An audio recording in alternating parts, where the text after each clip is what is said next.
Left-leaning activists at places like PETA did their best to make sure that Ringling Brothers and Barnum and Bailey Circus was shut down after almost 150 years of operation.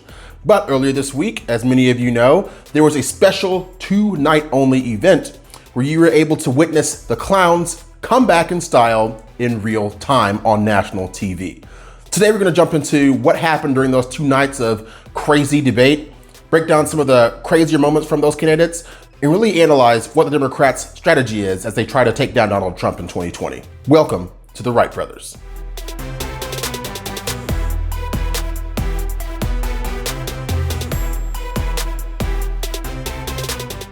So to kick off night one, we saw the first 10 Democratic candidates pile out of their clown car and head straight to the debate stage to tell people, the American people, why they should be the ones to be elected president to take down Donald Trump in 2020. And what we noticed was that there was a lot of the pandering that we've actually become used to from the left-hand side of the aisle.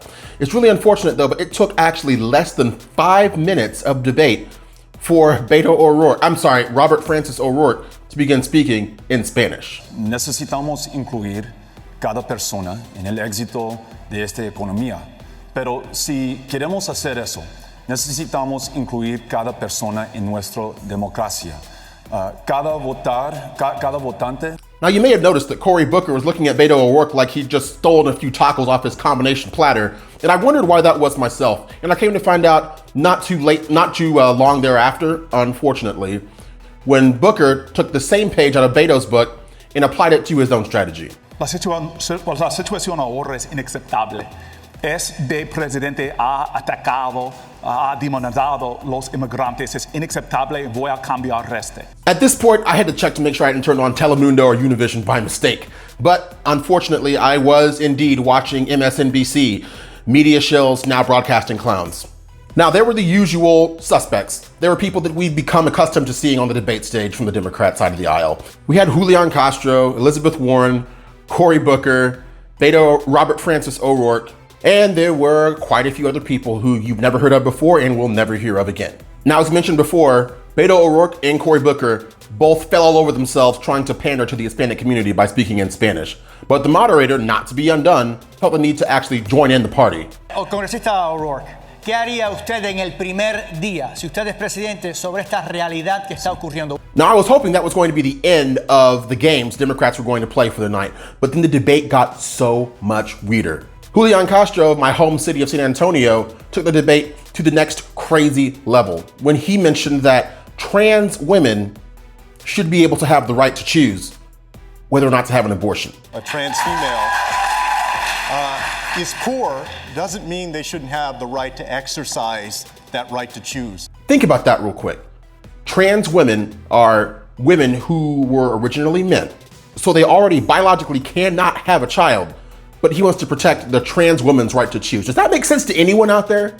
Now, as we said before, there was the usual crawling all over each other, trying to demonstrate that they were the most suited to take on Donald Trump in 2020. Tim Ryan, the guy you may have forgotten about on the end of the debate stage, looking like he just saw a ghost, he thought the Taliban was responsible for flying planes into the World Trade Center on 9/11. Something even Tulsi Gabbard had to call him out on. When we weren't in there, they started flying planes into our buildings. So I'm just saying right now, the Taliban didn't attack us on 9/11. Al-Qaeda did. These people don't know what they're talking about. And it's a shame that they are the ones clamoring to be our next leader in 2020. Now, MSNBC, in true fake news fashion, had a hilarious technical gaffe in the middle of their debate when the microphones from the moderators in the first hour were still picking up audio when the moderators from debate 2 were trying to take over the debate and move it into the second hour. I thought it was hilarious. They didn't know what to do, but as many people know, MSNBC is fake news, like much of the mainstream media.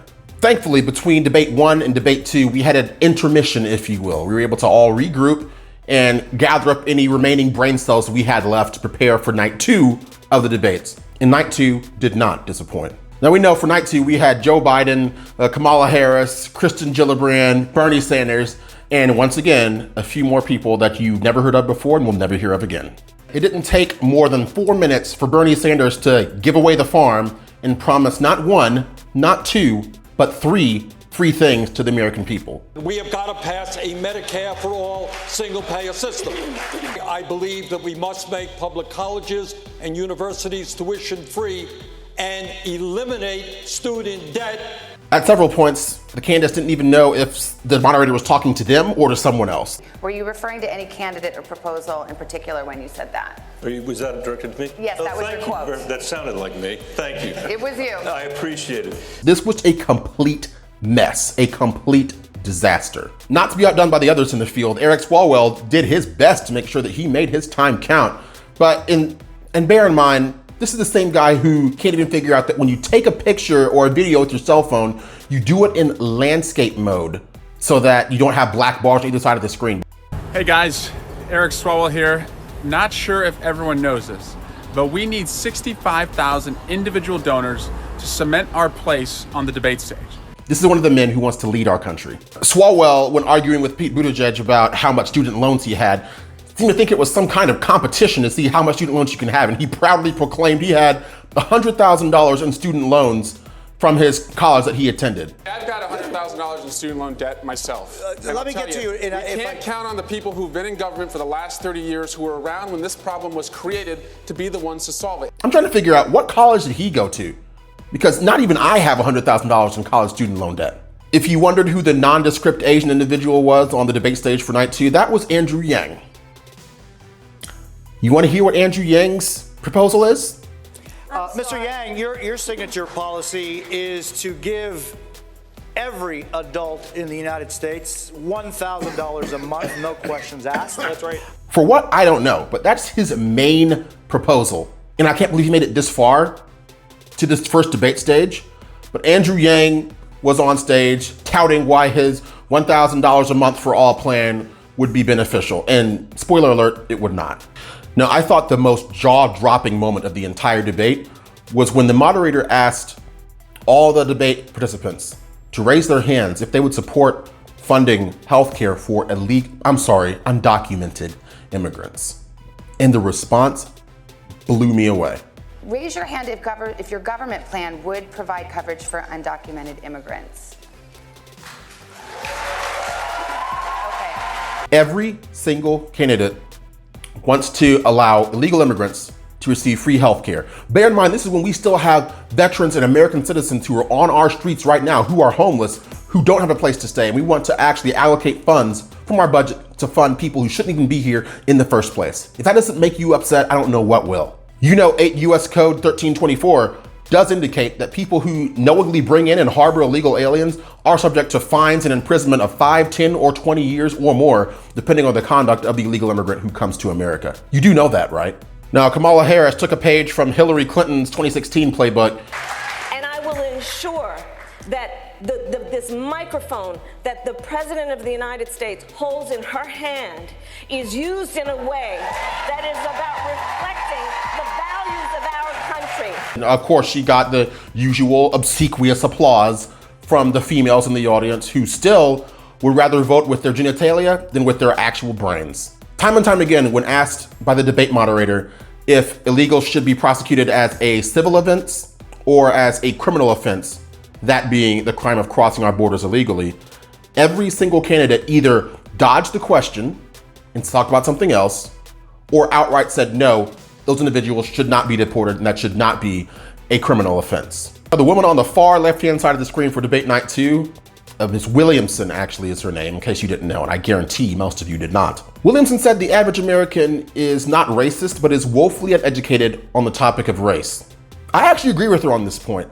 And as many of you know, if you've watched this channel for any period of time, you know that we at the Wright Brothers harp on due diligence all the time, because due diligence will tell you the answers to the questions of who really did have the backs of minorities throughout history. And the answer, unsurprisingly, is not the Democratic Party. Now, of course, the participants for night 2 felt much the same as participants from night 1, and they all felt that the women's right to choose, aka murdering the unborn, should be a constitutionally protected right.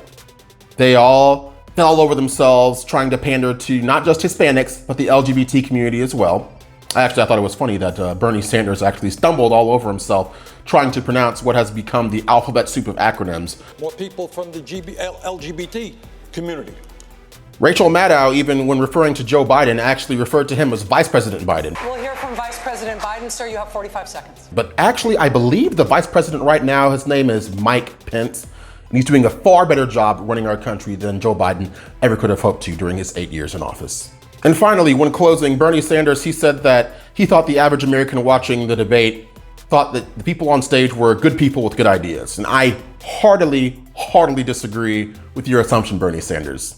The final point I want to make to you is that in their closing statements from debate night 1 and debate night 2, not a single candidate said, "God bless America." It was difficult to even find a candidate wearing an American flag pin, and there's not even a single American flag on the Democrat debate stage. If that doesn't tell you where their true motivations lie, I don't know what will. For those of you who sat through that entire production for 2 nights out of this past week, I do give you my condolences. I'm sorry that you had to see that. I watched it right along with you. But we have to make sure that we stay informed and that we stay engaged. These are the people who want to be in charge of America in 2020. And if we don't show up at the polls in 2020, we could be at risk of having someone like the 20 people you saw this week running our country. I don't think anyone wants that. I want to hear what your thoughts are, though. What do you think about the debates? Debate night 1, debate night 2. What was your favorite or least favorite moment? We do want to hear from you. We love engaging with our base. Don't forget to check out our Facebook page, Wright Brothers IPID, to engage with us on a much deeper level. And for those of you inclined to support us financially through Patreon, we do appreciate you. You know, we are still under quite a bit of censorship from YouTube, so every dollar definitely helps. Also, don't forget to check out our affiliate channels. We have other partner channels of ours who are also pushing out great conservative content, and we'd love pushing you to those as well. If you haven't already, please smash that subscribe button as well. Each and every one of you who touches that button and subscribes to our community helps us reinforce the message: identity politics is dead. But smash that like button if you liked what you saw, and I will see you in the next one. The first revolution is when you change your mind about how you look at things and see that there might be another way to look at it that you have not been shown. The revolution will not be televised, and be no rerun, brothers and sisters. The revolution will be live.